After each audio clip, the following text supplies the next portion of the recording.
हमारी ऐसी हालत है, हमें लात खाने की आदत पड़ गई है जिंदगी से। गरिमा जैसी चीज प्रकृति में नहीं पाई जाती। प्रकृति ने आपको पैदा करा है बस बच्चे जनने को। गरिमा के लिए नहीं पैदा हुए हो आप, संभोग के लिए पैदा हुए हो। कैंसर 45 साल के बाद होता है, मुश्किल है कि जवान आदमी को हो। दिल की बीमारी बुढ़ापे में होती है 50 के बाद, मुश्किल है जवान आदमी को हो। एक बार आपने प्रकृति का काम पूरा कर दिया, बच्चा पैदा कर दिया, प्रकृति कहती है अब तू मर। अब वैसे भी तू किस काम का है। कैंसर बुढ़ापे में ही क्यों होता है बताओ ना। बुढ़ापा ही क्यों होता है बताओ ना। एजिंग क्यों होती है। ऐसा क्यों नहीं होता कि पहले एजिंग हो जाए और फिर रिप्रोडक्टिव पीरियड आए। पहले रिप्रोडक्टिव पीरियड आता है, उसके बाद एजिंग होती है। ये सीधा सीधा तुक दिखाई नहीं दे रहा है कि प्रकृति ने तुम्हें किस लिए पैदा करा है। कोई तुम्हारी नाक काट ले जाए तुम्हें पता चलेगा, कान काट ले जाए पता चलेगा, कोई तुम्हारी गरिमा काट ले गया तुम्हें पता ही नहीं चलता, क्योंकि प्रकृति ने हमें गरिमा के लिए पैदा ही नहीं करा है बाबा। हमें लात पड़ती रहे जीवन से, हमें नहीं पता चलेगा। प्राकृतिक रूप से हम वैसे बनाए ही नहीं गए। ध्यान दो ना जीवन पे और थोड़ा बुरा माना करो। अफसोस होना चाहिए। सत्य के सामने निर्लज्ज हुआ जाता है, माया के सामने थोड़ी।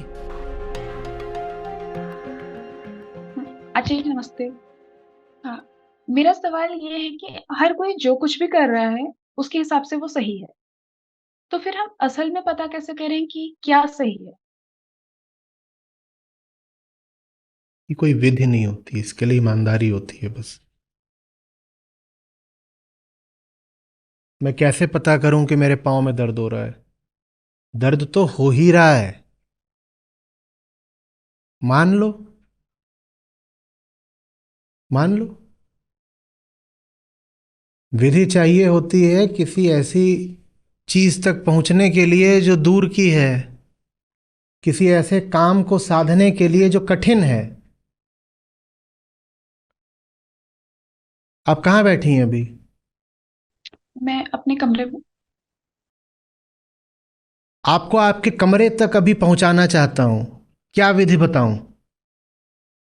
मैं वहाँ पर पहले से ही हूँ, तो तो इसीलिए किसी विधि की कोई जरूरत नहीं है। विधि विधि की हजार बार बात करके हम अपने आप को आश्वस्त कर लेते हैं कि काम कठिन है, मंजिल दूर है। विधि बताओ, मार्ग बताओ, युक्ति बताओ। मैं जहां बैठा हूं वहीं तक पहुंचने का मार्ग बताएं गुरुवर। 50 साल से प्रयत्न कर रहा हूं, पर यह उपक्रम इतना कठिन है। तुम 50 साल से बस खुद को धोखा दे रहे हो, ठीक। तो विधि एक ही है, धोखा मत दो, माने ईमानदारी। आप कह रहे हैं हर आदमी को अपनी ही स्थिति ठीक लगती है, अपनी ही बात, अपनी मान्यता, अपना मत। तुम जो कर रहे हो वो करने का फल भी तो तत्काल भोग रहे हो ना। जो तुम बने बैठे हो वही करता है, जो करता है वही भोगता है। समीकरण बिल्कुल साफ है, ए बराबर बी बराबर सी। अहम बराबर करता, करता बराबर भोक्ता, तो अहम बराबर भोक्ता। अहम ही करता होता है और करता ही तो अहम ही भोक्ता होता है। तो ये जो भोग रहे हो दुनिया भर के दुख, ये भी तो तुम ही भोग रहे हो। तुम ही भोग रहे हो और फिर कह रहे हो मुझे कैसे पता चले मैं गलत जिंदगी जी रहा हूं, क्योंकि तुम दुख भोग रहे हो। तुम्हें कोई क्या प्रमाण देगा। लेकिन 100 प्रमाण दे दो, मानना नहीं है। फिर वही कहावत, मार जाइत है लजाइत नहीं। जिंदगी पग पग पर और पल पल पर तो प्रमाण देती है कि गलत जी रहे हो। रोज तो पिट रहे हो, करने कुछ निकलते हो कुछ और जाता है। किसी चीज को कुछ समझते हो, वो कुछ और निकलती है। ऐसा प्रतिदिन होता है कि नहीं। लिखो आज दिन में कितनी बार धोखे खाए, लिखो सब। और जो जरा भी ईमानदार होगा उसकी सूची खत्म होने को ही नहीं आएगी। 100, 200, 800, 1000 चलती ही जाएगी। एक एक पल में 10-10 बार धोखे खाते हो और फिर कह रहे हो हमें कैसे पता चले हम गलत जिंदगी जी रहे हैं। और धोखे खा रहे हो तो दर्द भी तो हो रहा होगा ना, इंसान के बच्चे हो। अपने ही दर्द के प्रति असंवेदनशील हो गए हो तो कोई क्या करे।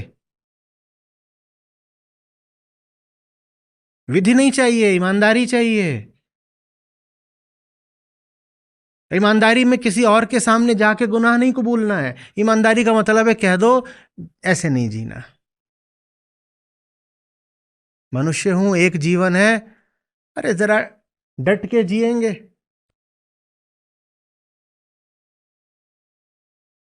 थोड़ी गरिमा होनी चाहिए।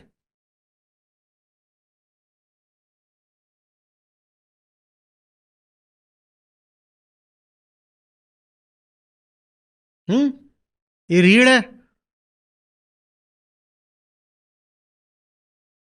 प्लास्टिक थोड़ी ही है, न रबर बैंड है, तनी हुई होनी चाहिए। ये मुंह है, आम थोड़ी ही है कि किसी ने चूस लिया है। आप लोग काट के खाते हो शायद, चूस के खाओ। आम को चूसो ऐसे, और चूसने के बाद जो बचे उसको देखो, वो आईना है, वो हमारा मुंह है। कोई रस नहीं, कोई गौरव नहीं, कोई गूदा नहीं, कोई मिठास नहीं, चूसे हुए हैं, जीवन ने चूस रखा है। और फिर पूछ रहे हो हमें पता कैसे चले कि जिंदगी गलत है? क्योंकि तुम्हारे पास बस गुठली है और छिलका। छिलका माने खाल और गुठली माने पाषाण हृदय। दिल है जो धड़कता नहीं, आम की गुठली जैसा हो गया, मरेला, सख्त। और बाहर बस खाल ही खाल है, उसी को दिन रात लीप लो पोत लो। और कुछ है रस?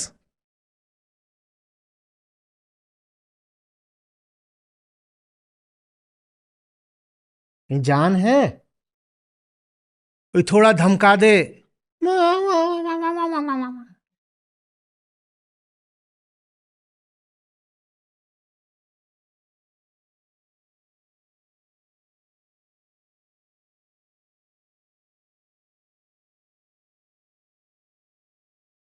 खास तौर पे अगर कोई सही काम करने निकले हो और वहां तो कोई धमका दे तो बिल्कुल।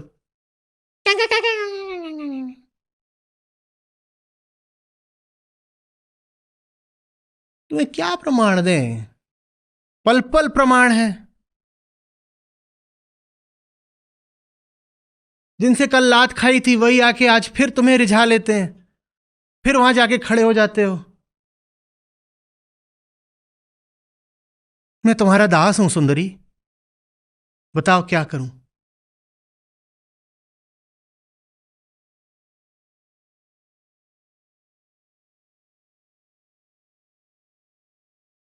कल ही चाटा खाए थे, अभी तक क्या नक्शा छपा हुआ है?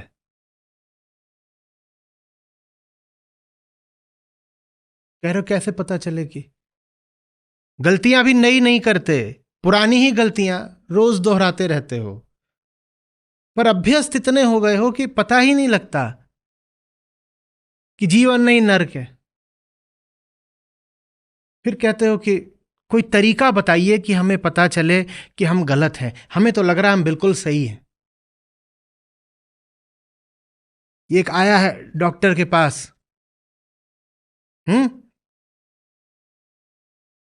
शरीर में खाज है, दिल में छेद है, लिवर सड़ा हुआ है, किडनी एक गायब है, आंतों में कीड़े भरे हुए हैं, दांत उखड़ चुके हैं।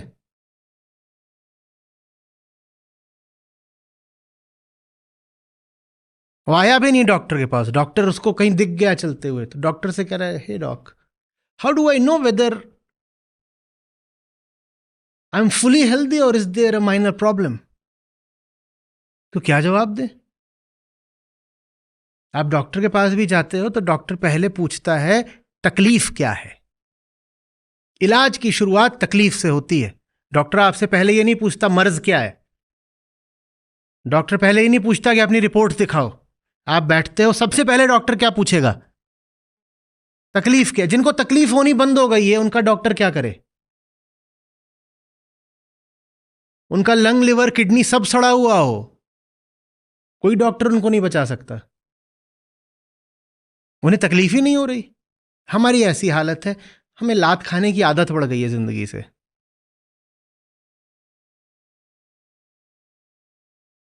और अगर आप थोड़ा पढ़ेंगे तो आप पाएंगे ये बहुत एक सामान्य व्यवहार होता है प्रकृति में। प्रकृति ने आपको गरिमा पूर्ण जीवन जीने को नहीं पैदा करा है। गरिमा जैसी चीज प्रकृति में नहीं पाई जाती। प्रकृति ने आपको पैदा करा है बस बच्चे जनने को। गरिमा के लिए नहीं पैदा हुए हो आप, संभोग के लिए पैदा हुए हो। आपने देखा है कि जैसे ही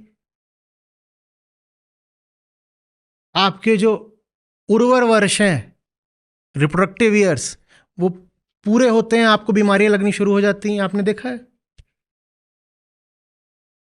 कैंसर 45 साल के बाद होता है, मुश्किल है कि जवान आदमी को हो। दिल की बीमारी बुढ़ापे में होती है 50 के बाद, मुश्किल है जवान आदमी को हो। एक बार आपने प्रकृति का काम पूरा कर दिया, बच्चा पैदा कर दिया, प्रकृति कहती है अब तू मर, अब वैसे भी तू किस काम का है। कैंसर बुढ़ापे में ही क्यों होता है बताओ ना? बुढ़ापा ही क्यों होता है बताओ ना? एजिंग क्यों होती है? ऐसा क्यों नहीं होता कि पहले एजिंग हो जाए और फिर रिप्रोडक्टिव पीरियड आए?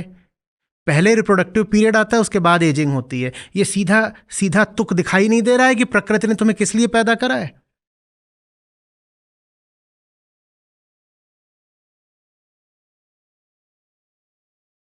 गरिमा के लिए नहीं पैदा हुए हो। तो गरिमा का ह्रास, गरिमा की चोरी फिर पता भी नहीं लगती। कोई तुम्हारी नाक काट ले जाए तुम्हें पता चलेगा, कान काट ले जाए पता चलेगा, कोई तुम्हारी गरिमा काट ले गया तुम्हें पता ही नहीं चलता, क्योंकि प्रकृति ने हमें गरिमा के लिए पैदा ही नहीं करा है बाबा। हमें लात पड़ती रहे जीवन से, हमें नहीं पता चलेगा। प्राकृतिक रूप से हम वैसे बनाए ही नहीं गए हैं।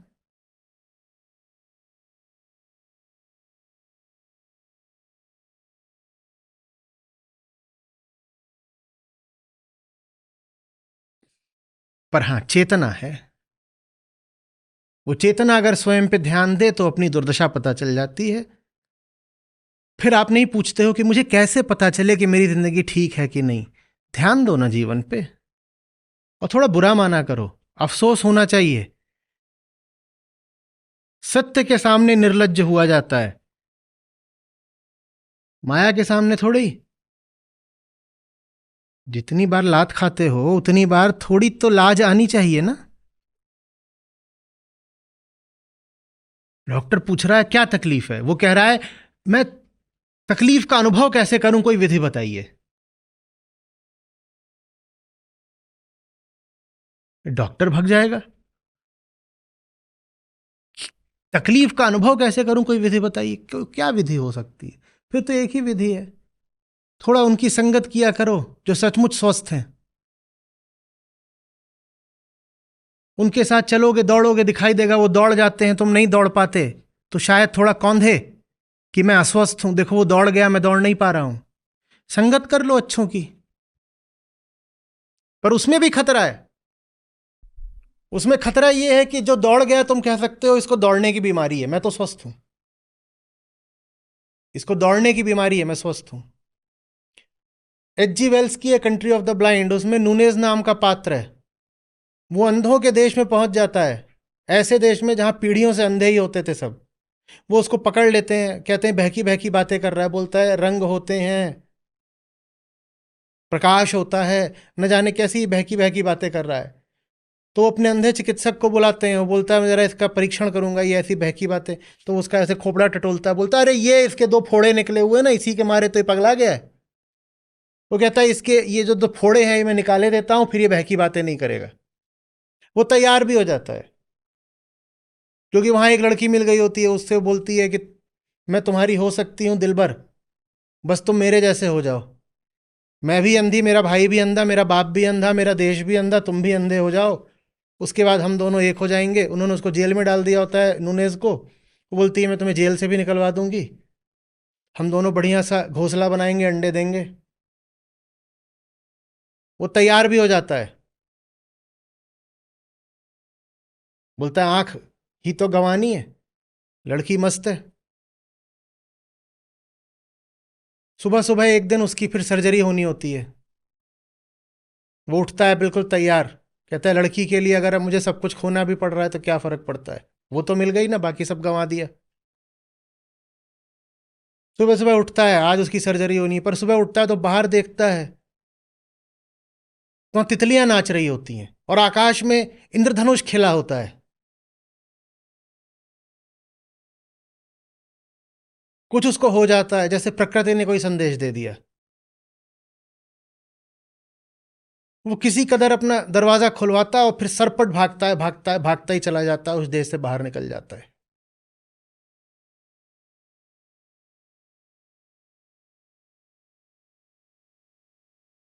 संगत में भी यह खतरा है कि किसी आंख वाले की अगर संगत कर लो तो बोल दोगे कि उसकी आंखें नहीं है, वो उसकी बीमारी है। मैं उसकी संगत तब करूंगी जब वो अपनी बीमारी दूर करेगा। आप किसी के साथ हो गई और उसके पास आंखें हैं तो आप बिल्कुल ये शर्त रख सकती हैं कि मैं तेरे साथ तभी रहूंगी जब तू अपनी आंखें त्याग दे। मैं अंधी हूं, तू भी अंधा हो जा, तब तो हमारी जोड़ी चलेगी। तो ले दे के ये विधि भी कोई अंतिम नहीं है। मैंने कहा संगति कर लो, पर संगति की विधि भी आखिरी नहीं है। संगति करके भी आप कह सकते हो मैं ही सही हूं, अंधा हूं और अंधापन ही सही है। जिसके आंखें हैं उसकी आंखें उसकी बीमारी हटवाओ। तो संगति का भी कुछ निश्चित नहीं कि आपको सुधार ही देगी। तो ले दे करके फिर आखिरी विधि तो एक ही है, क्या? ईमानदारी। क्या बोलूं?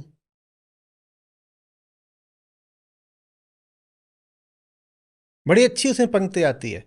जब नूने वहां पहुंचता है अंधों के देश में तो खुश हो जाता है। वो बोलता है ये सब अंधे हैं। बोलता है in the country of the blind the one eyed man is the king. अरे यहां तो किसके एक आंख भी हो तो राजा हो जाएगा, मेरे दो दो आंखें। उसने अभी मन के सिद्धांतों को समझा नहीं। In the country of the blind the ones with eyes are a threat, they are blinded, they don't become Kings,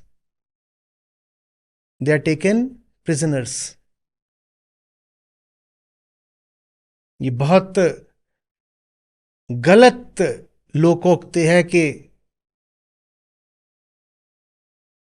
अंधों के बीच काणा राजा। नहीं नहीं नहीं नहीं, अंधों के बीच तो अंधा ही राजा होगा। अंधों के बीच अगर काना पहुंच गया तो उसकी एक आंख भी निकाल ले जाएगी, और अगर दो आंख वाला पहुंच गया तो उसको तो जेल में डाल देंगे, गर्दन काट देंगे।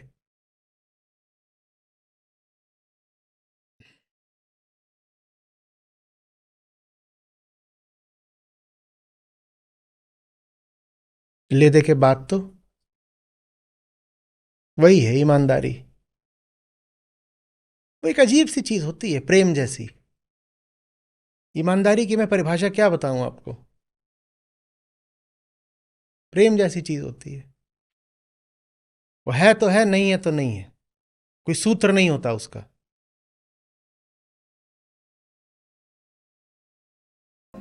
छिनहि चढ़े छिन उतरे, सो तो प्रेम न होय। छिनहि चढ़े छिन उतरे, सो तो प्रेम न होय। अघट प्रेम पिंजर बसे, प्रेम कहावे सोय रे साधो, प्रेम कहावे सोय।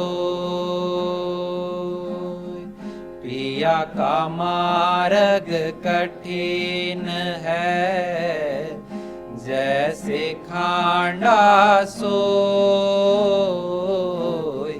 पिया का मार्ग कठिन है, जैसे खांडा सोय।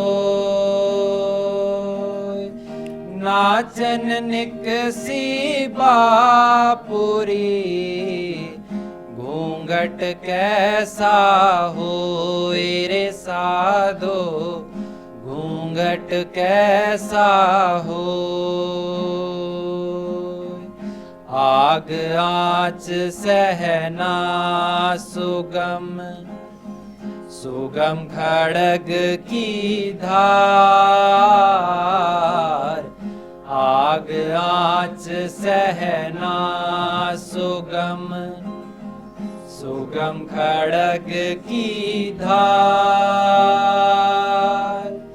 नेह निबाहन एक रस, महाकठिन व्यवहार रे साधो, महाकठिन व्यवहार। प्रेम पियाला जो पिए, शीश दक्षिणा दे। प्रेम पियाला जो पिए, शीश दक्षिणा दे। लोभी शीश न दे सके, नाम प्रेम का ले रे साधो, नाम प्रेम का ले।